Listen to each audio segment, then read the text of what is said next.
বন্ধুরা, তোমরা কেমন আছো? আশা করি সবাই ভালো আছে। আজকে একটু বিরিয়ানি খেতে ইচ্ছা করলো, চলো দেখি বিরিয়ানি বানানো যাক।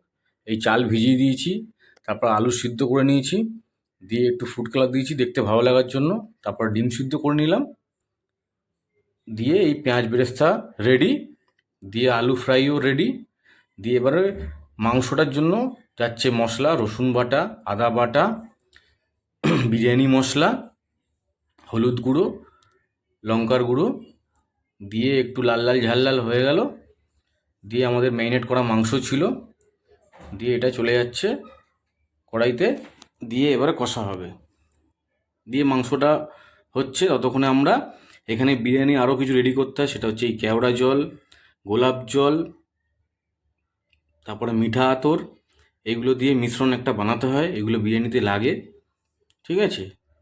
তারপরে আমরা চলে আসলাম এই যে দুধ আর ফুড কালার দিয়ে একটা রেডি হলো, দিয়ে এটা পাতিলেবুর রস দিয়ে এটা এই যে মিশ্রণটা রেডি করা রাখা রয়েছে, তারপরে এই যে গরম জলে আমরা দিয়ে দিলাম হচ্ছে চালটা, দিয়ে চাল আমাদের রেডি। 10 থেকে 12 মিনিট রাখবে, বেশিক্ষণ রাখার দরকার নেই। দিয়ে একটা ভালো জায়গায় রাখলে, দিয়ে তারপরে এই কড়াইতে এই হাঁড়ির ভেতরে তোমাকে কিন্তু পুরো একদম ওই ঘি দিয়ে কিন্তু পুরোটাকে লাগাতে হবে ভেতরে, দিয়ে তারপরে মাংস, আলু দিয়ে, রাইস দিয়ে দিয়ে দিলে, দিয়ে এবারে পেঁয়াজ বেরেস্তা দিচ্ছ, দিয়ে এরপরে হচ্ছে ঘি যাচ্ছে, তারপরে যাবে তোমার লেবুর রস, তারপরে যাবে তোমার হচ্ছে এই যে মিশ্রণটা বানানো হয়েছিল ওটাই গেল, দিয়ে যাচ্ছে এই দুধ ফুড কালার। এইভাবে তোমার পরপর স্টেপ বাই স্টেপ লেয়ার করতে থাকতে হবে।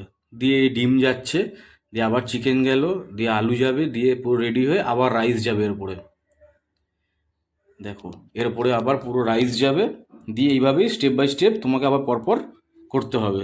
দিয়ে আমাদের পুরো হাঁড়ি কমপ্লিট, এই যে পুরো রেডি, সব কিছু দেওয়া হয়ে গেল, ওপর দিয়েও ঘি মিশ্রণ ছড়ানো হয়ে গেছে।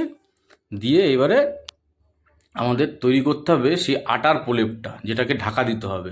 চলো আটা মাখানো হয়ে গেল, ঠিক আছে, আটাও রেডি, এবার প্রলেপ শুরু হবে, ঠিক আছে। এই যে লাগানো হচ্ছে, দিয়ে আমাদের যাবে হচ্ছে স্টিমে। কিন্তু আমাদের যেহেতু বড় জায়গা ছিল না, তো এখানে চাটুর ওপরে নুন দিয়ে এই একটা স্ট্যান্ড উপরে স্টিমে দিয়ে দিলাম 0.5 থেকে 40 মিনিট, একটু হাই স্টিমে, ঠিক আছে। তারপরে আমরা রায়তার জন্য চলে গেলাম শসা, পেঁয়াজ, কাঁচা লঙ্কা, টমেটো দিয়ে এই চপারে আমরা জিনিসটা পেস্ট করে নিলাম।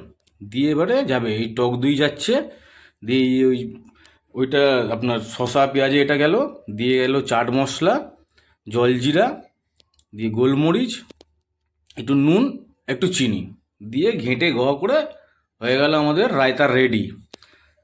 তারপরে চলে আসলাম, একটু স্যালাডও বানিয়ে নিলাম, এই স্যালাড আমাদের রেডি, ঠিক আছে। তারপরে আমাদের মেন জিনিস বিরিয়ানি পুরো রেডি। এবারে আমরা হাঁড়ি খোলা হয়ে গেছে, ওপর দিয়ে একটু ঘি আর মিশ্রণ ছড়িয়ে দিয়ে প্লেটে পুরো রেডি, সার্ভ হবে।